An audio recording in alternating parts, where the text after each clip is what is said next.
Olá pessoal, tudo bom? Vamos fazer aqui mais um exemplo para o cálculo do potencial eletrostático. Esse aqui é o último exemplo para que a gente calcule o potencial desses que a gente discutiu anteriormente, né? Esse caso agora a gente vai calcular o potencial de uma barra fina uniformemente carregada, né? Neste caso a gente vai considerar um pedaço dessa barra que está uniformemente carregada e vamos calcular o potencial em um ponto que está na extremidade dessa barra, num ponto superior a uma dessas extremidades. Então, para que a gente tenha uma noção geral do problema, a gente vai considerar uma barra de comprimento L que possui aí uma densidade linear de cargas lambda, né? Só revisando que lambda é carga por unidade de comprimento, tá bom? E aí a gente vai determinar o potencial elétrico V produzido pela barra em um ponto P que está situado a uma distância perpendicular de comprimento D em uma dessas extremidades da barra. Para que a gente tenha uma noção de como vai ser esse cálculo, eu tenho aqui a barra, que está uniformemente carregada, ela tem um comprimento L, e eu tenho aqui um ponto P de interesse que está justamente perpendicular a uma dessas extremidades, né? Para facilitar o nosso cálculo, nós vamos considerar um sistema de referência XY bidimensional, onde nós vamos fazer uma dessas extremidades estar no centro desse meu sistema de referências. E, consequentemente, eu tenho aqui a distância D, desse meu ponto até a extremidade dessa barra, e aqui, consequentemente, eu vou ter um ângulo θ, né?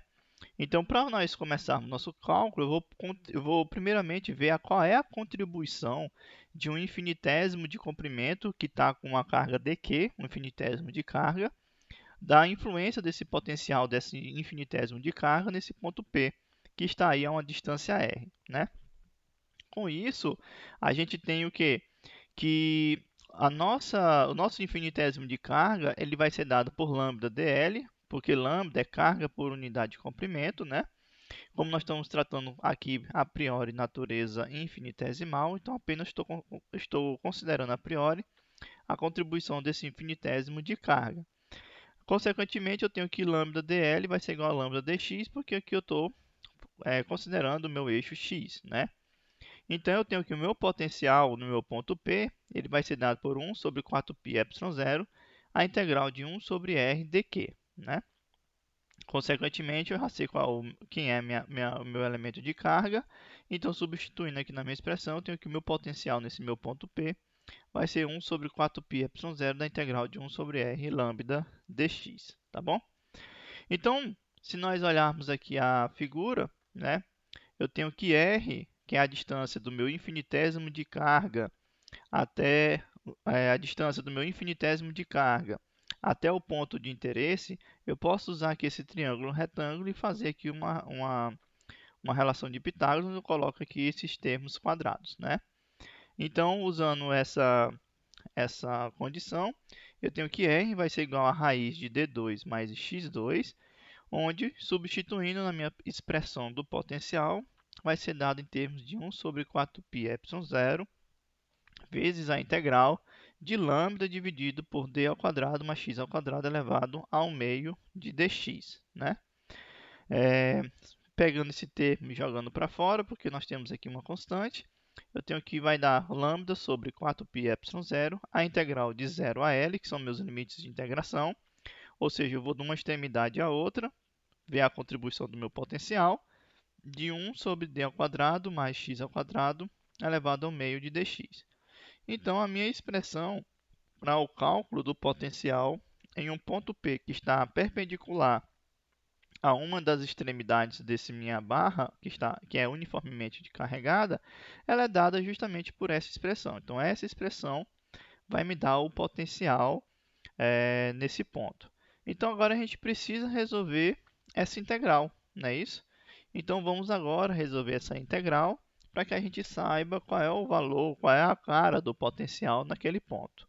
Então, resolvendo essa integral de 0 a L de 1 sobre d ao quadrado x ao quadrado raiz disso tudo aqui dx, a gente tem que fazer o seguinte. nós temos que a integral de 0 a L, de 1 sobre d ao quadrado x ao quadrado elevado ao meio. Eu posso pegar esse termo d, que está dentro da raiz, e tirá-lo dentro da raiz, né? Porque a gente considera aqui como uma constante, então a gente tira esse valor dentro da raiz, que fica 1 sobre d, que multiplica 1 sobre 1 mais x sobre d ao quadrado, tudo elevado ao meio. E, consequentemente, a gente pode organizar dessa forma, né? Colocar 1 sobre d multiplicado pela a nossa integral aqui. Olhando para a nossa figura, né? O que nós podemos fazer de relação? Se nós olharmos aqui para essa figura, eu posso relacionar a tangente desse ângulo θ, que vai dar justamente esse comprimento de x sobre d, né? Se eu calcular a tangente de θ, que vai ser x sobre d, isso daqui ele vai me dar justamente uma relação de tangente de θ que eu posso substituir aqui na minha integral, onde eu posso fazer x igual a d tangente de θ. Com isso, eu tenho que a derivada de x em relação a θ vai ser d secante de θ ao quadrado. Então, eu tenho que meu dx vai ser d secante ao quadrado de θ dθ. Então, o que eu posso fazer aqui? Eu posso fazer essas mudanças de variável, né? De tangente de θ e sabendo que dx é d secante de θ. E aí, eu posso fazer com que minha integral de 0 a L de 1 sobre d ao quadrado mais x ao quadrado elevado ao meio de dx, isso aqui se transformar em 1 sobre d, a integral de 0 a L, de 1 dividido por 1 mais tangente ao quadrado de θ elevado ao meio, de d, que multiplica secante ao quadrado de θ dθ, né?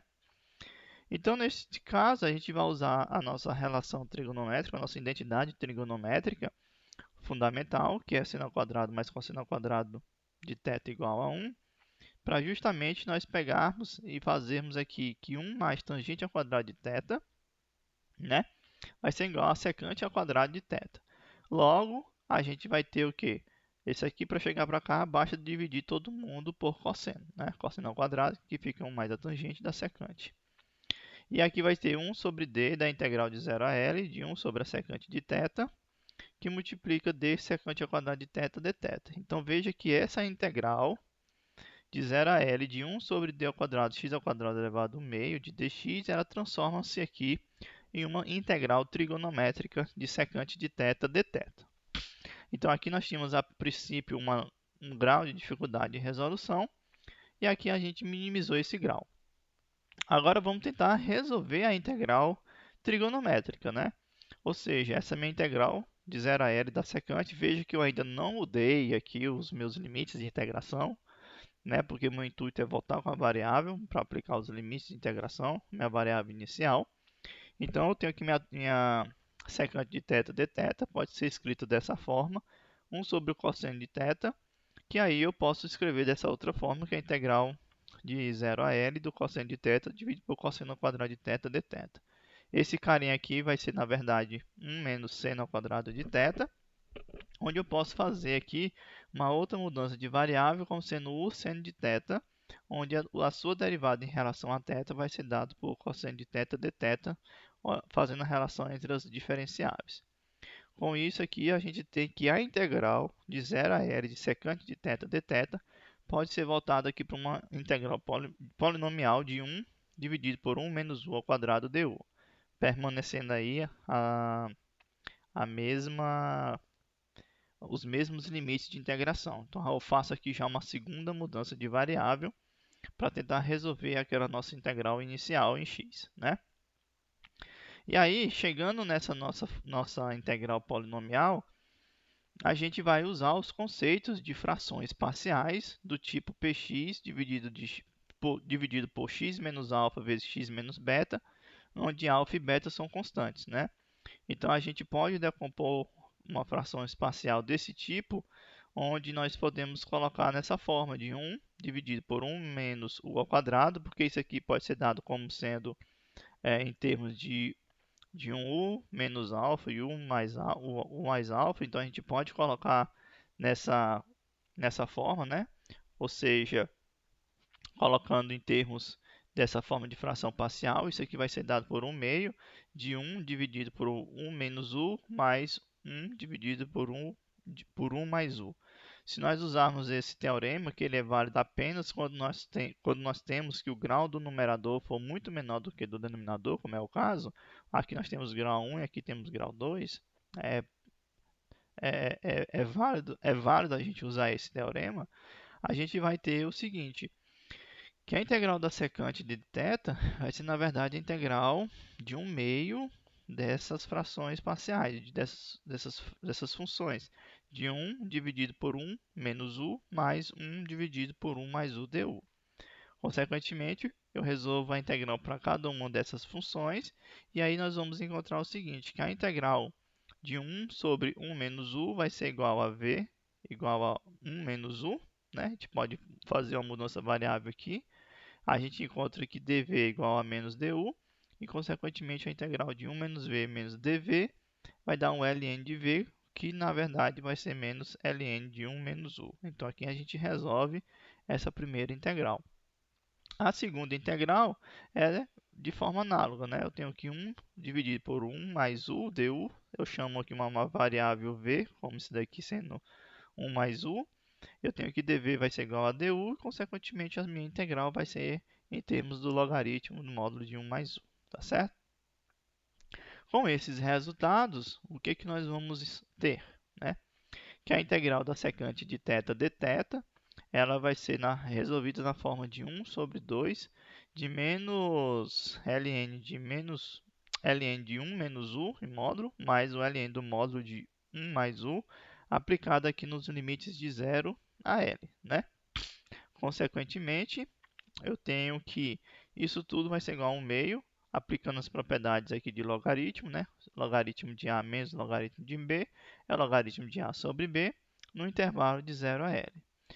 Voltando aqui à minha variável em termos de seno, eu vou ter que isso aqui vai ser 1 dividido por 2 do ln do módulo de 1 mais seno de θ dividido por 1 menos seno de θ, tudo aplicado ainda no limite de 0 a L, que ainda não apliquei, que consequentemente eu posso fazer dessa forma, sendo igual a 1 meio do ln, aplicando o produto em cima e embaixo de 1 mais seno de θ para tornar esse termo quadrático, né? Então isso aqui vai me levar a 1 meio do ln de 1 mais seno de θ ao quadrado dividido por 1 menos seno ao quadrado de θ de 0 a L. Isso aqui vai me resultar 1 meio do ln de 1 mais seno de θ ao quadrado. Isso aqui vai me dar a cosseno ao quadrado de θ pela nossa identidade fundamental trigonométrica. Aí eu tenho que a minha integral de secante de θ, dθ, vai ser igual ao ln de 1 mais seno ao quadrado de θ dividido por cosseno ao quadrado de θ, tudo elevado a 1 meio. E aqui a gente pode organizar de tal forma que isso nos dá, na verdade, o ln de 1 mais seno de θ dividido pelo cosseno de θ, tá certo? Quando eu passo aqui a raiz em cima e embaixo, porque aqui eu tenho um termo de raiz. Então, eu vou ter que isso aqui vai me dar, na verdade, 1 sobre o cosseno de θ vai ser a secante, e seno de θ dθ vai ser a tangente, tá certo? Aí a gente pode observar que a nossa integral de θ foi resolvida, né? A gente tinha uma integral em x, depois usou uma mudança de variável, foi para θ, depois usou uma segunda mudança de variável, usamos aí em função de um polinômio u, depois usamos frações parciais, e dessas frações parciais nós fizemos uma outra mudança de variável para v, e resolvemos essas integrais até chegar novamente à resolução em termos de θ. Então aqui a gente precisa agora resgatar a variável original para que a gente possa aplicar os limites de integração. Mas a gente sabe que tangente de θ é dado por x sobre d, e secante de θ é 1 sobre cosseno de θ, que olhando para a nossa figura vai ser r dividido por d, né? Então, com essas informações, eu tenho que a minha integral em x, que é de 0 a L de 1 dividido por d ao quadrado mais x ao quadrado, tudo elevado a 1 meio, ele pode ser dado em termos do ln de x2 mais d2 elevado a 1 meio, dividido por d mais x sobre d. Aí sim, agora eu tenho aqui a solução da minha integral em x em termos justamente da variável inicial. Então agora falta apenas aplicarmos o nosso limite de integração de 0 a L.